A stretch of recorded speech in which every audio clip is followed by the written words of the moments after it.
Let's see how we can prepare the haloarenes from the aromatic hydrocarbons. In fact, we can prepare the aromatic halo compounds even by the direct halogenation. हम direct भी कर सकते हैं, even we can prepare directly, means हमने यहाँ पे benzene ring लेनी है और बेंजीन रिंग के साथ we can use either chloro or bromo in the presence of a catalyst. हम यहाँ पे FeCl3 ले लेंगे और the reaction यहाँ पे हम लुईस एसिड, FeCl3 यहाँ पे लुईस एसिड का काम करता है and we can prepare haloarenes directly. So this is the way we can prepare, and even we are having a side product as a halo acid. तो यहाँ पे और हेलो जो हाइड्रोजन हेलाइड है वो बन जाएगा। ये डायरेक्ट मेथड है। यहाँ हम इसका एग्जांपल ले लेते हैं। यहाँ हमने बेंजीन रिंग ले ली, साथ में Cl2 या फिर Br2। इस मेथड से हम फ्लोरोबेंजीन नहीं बनाते because the reaction is highly explosive in nature and can not be controlled, so we can not prepare the fluorobenzene directly. So हम सिर्फ यहाँ से क्लोरो या ब्रोमोबेंजीन बनाएंगे और ये रिएक्शन जो है वो लुईस एसिड की प्रेजेंस में कैरी होगा। और एज वी नो दैट जो बेंजीन रिंग है इस पे हम यहाँ डायरेक्ट या तो Cl लगा लेंगे और या फिर हमें इस तरह से ब्रोमोबेंजीन मिल जाएगा। This is called the direct halogenation. तो ये डायरेक्ट है, बट फ्लोरोबेंजीन हम इस मेथड से नहीं बनाते हैं। Even iodobenzene, that reaction is reversible in nature. जो फ्लोरोबेंजीन है वो एक्सप्लोजिव इन नेचर है, cannot be controlled because of the high electronegativity of fluorine. Iodobenzene reaction जो है वो रिवर्सिबल हो जाएगा। तो डायरेक्टली हम फ्लोरो और आइडोबेंजीन नहीं बनाते। यहाँ हमने एक और मेथड देखना है, that is called electrophilic substitution of aromatic hydrocarbon. Aromatic hydrocarbon में हम यहाँ पे अब बेंजीन की जगह पे हम ले लेंगे toluene. We can take toluene. ये क्या था? This is called direct method. This is the direct halogenation. Direct halogenation. और ये डायरेक्ट हैलोजिनेशन किसका हुआ है? एरोमेटिक रिंग बेंजीन का। जो सेकेंड है, ये फर्स्ट मेथड हम इसे कर लेते हैं। जो सेकेंड मेथड है that is the electrophilic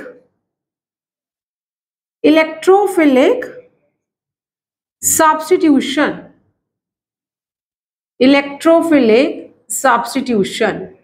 and यहाँ पे हमने एरोमेटिक हाइड्रोकार्बन लेना है, हम यहाँ टाउलिन ले रहे हैं।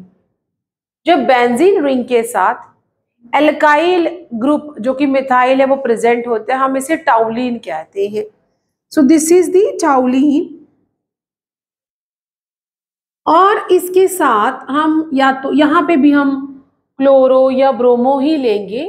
एज आई सेड कि fluoro is not means controlled और it's highly explosive in nature.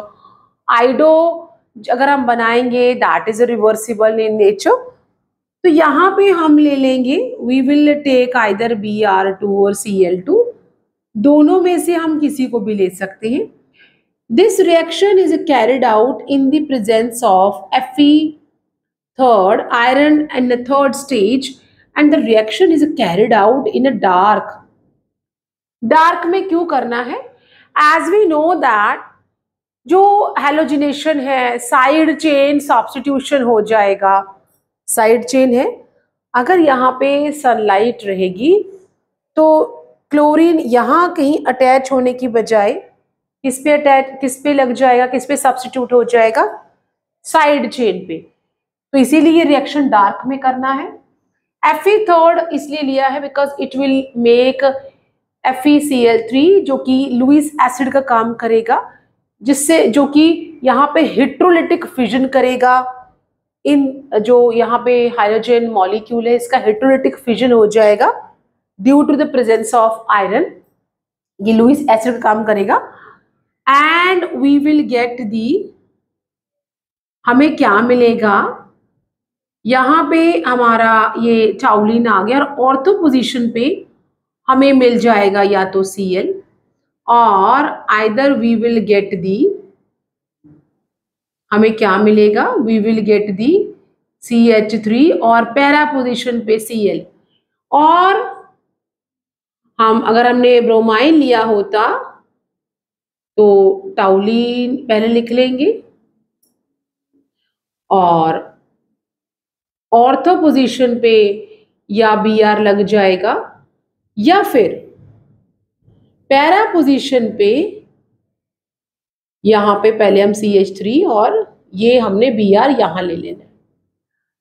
ये रिएक्शन जो है this is called electrophilic substitution, because यहाँ जो क्लोरीन है मॉलिक्यूल उसका क्या होगा, हिट्रोलिटिक फिजन होगा। हिट्रोलिटिक फिजन, हिट्रोलिटिक फिजन क्या होता है, व्हेन ये जो Cl है इसमें से एक जो है वो अपने पास क्या ले जाएगा, electron, shared pair of electron ले जाएगा और it will attain a negative charge, और जो दूसरा है उसके पास पार्शियल पॉजिटिव चार्ज क्रिएट होगा and which will work as a electrophile. Electrophile is the atom or a group of atom or a species which is a electron lover or seeking the electrons। Benzene ring अगर उसके साथ methyl group लगा है, alkyl chain लगी है, due to the positive inductive effect it will have a high electron density at ortho and a para position। that is why ये जो positive यहाँ पे आयन आएगा it will either attack at ortho और at a para position. अगर हमें ये chloro ortho और पैरा पोजिशन पे मिला है we can easily separate it because they are having difference in their melting point. यहाँ पे इसीलिए हम इनको आराम से सेपरेट कर सकते हैं। इस मेथड में जो ऑर्थो पैरा पोजिशन पे इलेक्ट्रोफिलिक सब्स्टिट्यूशन हो रहा है वो क्यों हो रहा है, क्योंकि ये हमारा जो बेंजीन रिंग है, बेंजीन रिंग जिसपे कि टाउलिन लगा है, as we know that due to positive inductive effect it create the high electron density at ortho position.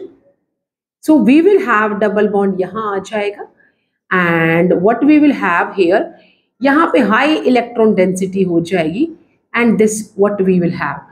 Now this charge will move again and we will get a new resonating structure that is the, जिसमें high electron density जो है वो आ जाएगी what we called at a para position। Same way this will not stop here, it will delocalization होता रहेगा and it will go again to ortho position। So what we will have this what, और यहाँ पे high electron density and CH3, so it will move until जहाँ से हमने start किया था वहीं पे हम पहुँच जाएंगे and what we will have, this what structure we will have again here, this is यहाँ पे सिर्फ जो बॉन्ड डबल बॉन्ड है उनकी पोजीशन चेंज हो गई है। so see, so this 5 resonating structure जो है it to make दी जो टाउलिन है high electron density at ortho and para position. That is why जो हमारा यहाँ पे हिट्रोलिटिक फिजन के बाद एक पॉजिटिव आयन निकलेगा हेलो का, it will attack at the ortho and para position. So we will get this. For any doubt just give me a comment in my comment box.